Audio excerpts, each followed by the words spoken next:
Hey guys, this is Dr. Hub. In case you haven't subscribed, please do subscribe for updates. Now let's look into the differences between the Taenia solium and the Taenia saginata. So what is the Taenia solium? Taenia solium is commonly known as the pork tapeworm and the Taenia saginata is known as the beef tapeworm. So what is the definitive host? Definitive host in Taenia solium is the humans and saginata also it is the humans. Then moving on to the intermediate host. So definitive host was humans, so intermediate host will be, in terms of solium, it is going to be the pig and the humans. And in case of the Taenia saginata, it will be the cow.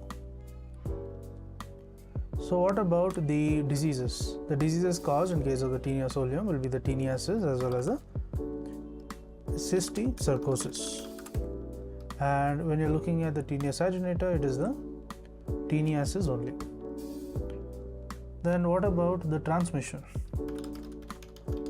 Transmission in solium is the infection is common among the eating raw. So whoever is eating raw or insufficiently cooked pork containing the cysticerci.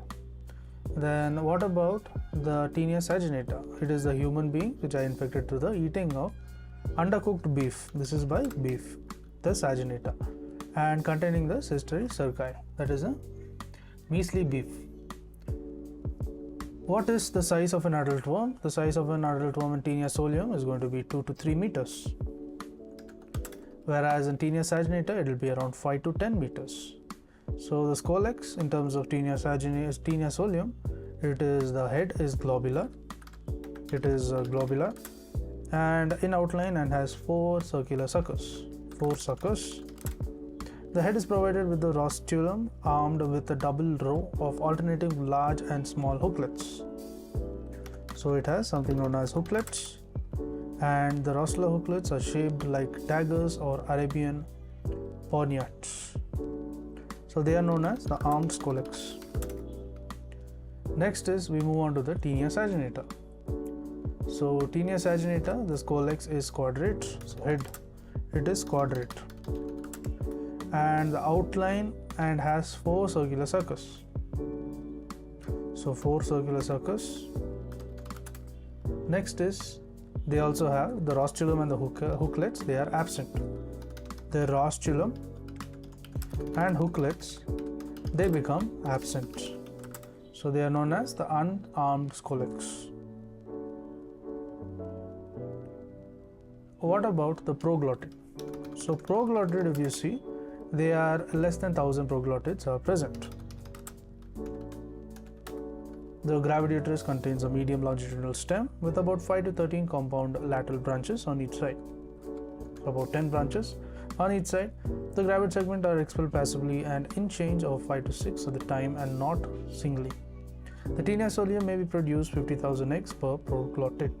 So it can produce up to 50,000 eggs per proglottid.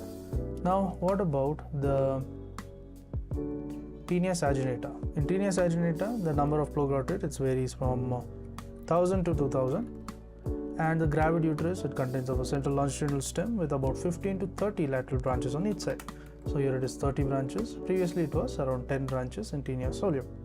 The gravid segment are expelled singly Taenia saginata and may produce up to 1 lakh eggs per proglottid. So it produces up to 1 lakh eggs, and this is per proglottid. Next, moving on, we look at the eggs. So the eggs of Taenia solium, the eggs are about 30 to 35 micrometers. So it is 30 to 35 micrometers in diameter and are bile stained. It is bile stained. So the internal orgosphere contains 6 refractive hooks. The eggs do not float. Eggs don't float in the saturated solution of NaCl. And the Taenia solium and the Taenia saginata are morphologically indistinguishable. So when you look at the Taenia saginata, it is very similar to that of the Taenia solium. The Taenia solium and Taenia saginata, as we discussed, it is morphologically it is indistinguishable. Now moving on to the eggs. The eggs, this is in case of infectious nature. The Taenia solium, the infections to the humans, that is humans who ingested food contaminated with egg of Taenia solium, and it can be infectious to the humans, whereas T Saginata, it is not infectious, and humans who ingest T Saginata eggs do not develop the cysticercosis. To learn and grow daily like this, please do subscribe.